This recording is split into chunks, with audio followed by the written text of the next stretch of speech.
তৃণমূল কর্মীর দেহ উদ্ধারের ঘটনায় চাঞ্চল্য ছড়ালো। ঘটনাটি ঘটেছে মাথাভাঙা ২ নম্বর ব্লকের গোকসাডাঙ্গা থানার অন্তর্গত লতাপাতা গ্রাম পঞ্চায়েত এলাকায়।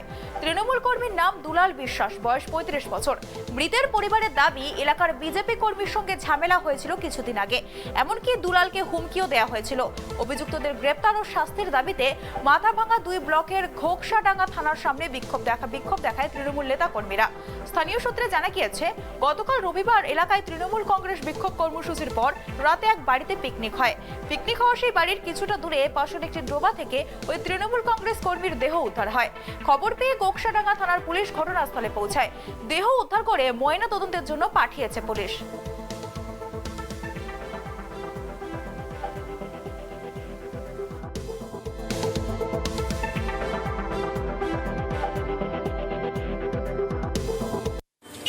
লতাপাতায় যে মারা গেছে দুলাল বিশ্বাস, সে আমাদের দলের যুব তৃণমূল কংগ্রেসের সক্রিয় কর্মী।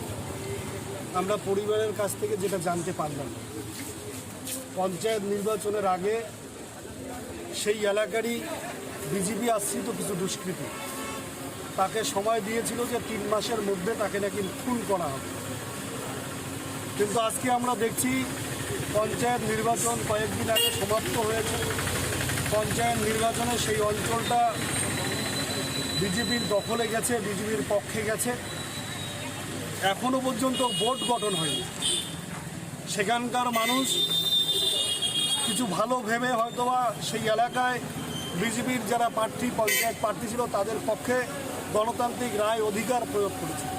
কিন্তু আমরা আজকে কি দেখছি, যে জায়গায় এতদিন ধরে তৃণমূল কংগ্রেস ক্ষমতায় ছিল, উন্নয়ন হচ্ছিল, সে জায়গায় রাস্তাঘাট আজকে তৃণমূল কংগ্রেস কর্মীদের রক্তে লাল হচ্ছে।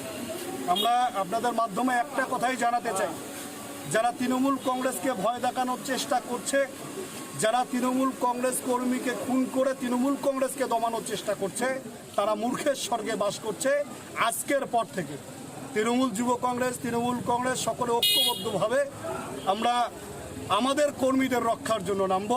সামনের দিনে যারা এই মতলব করছে, যারা তৃণমূল কংগ্রেসকে খুন করে তৃণমূল কংগ্রেসকে কর্মীকে খুন করে তৃণমূল কংগ্রেসকে লতাপাতা অঞ্চল থেকে হয়তোবা সরিয়ে দেবে চিন্তা ভাবনা করছে, তাদেরকে আমরা বুঝিয়ে দেব তৃণমূল কংগ্রেস ভয় দেখিয়ে, লাঠি দেখিয়ে, রক্ত দেখিয়ে তৃণমূল কংগ্রেসকে দমানো যাবে না।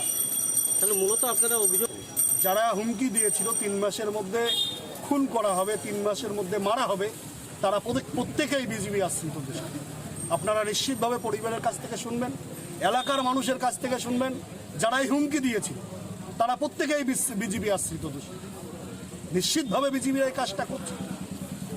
গোটা বাংলা জুড়ে আমরা দেখেছি পঞ্চায়েত নির্বাচনের আগে বিজেপির নেতারা কেন্দ্রীয় বাহিনী ছাড়া ভোট করানো হবে না, কিন্তু যখনই তারা কোনো জায়গায় মিটিং মিছিল করছিল, বারবার করে ভুলভাল কথা বলে এলাকাকে উত্তপ্ত করছিল, ঠিক নির্বাচন গত হওয়ার সাথে সাথে এই বিজেপির নেতারা, বিজেপির কর্মীরা ধরে ধরে তৃণমূল কংগ্রেস কর্মীদেরকে খুন করার চেষ্টা করছে। তাদের বিরুদ্ধে লড়াই ছিল, আছে।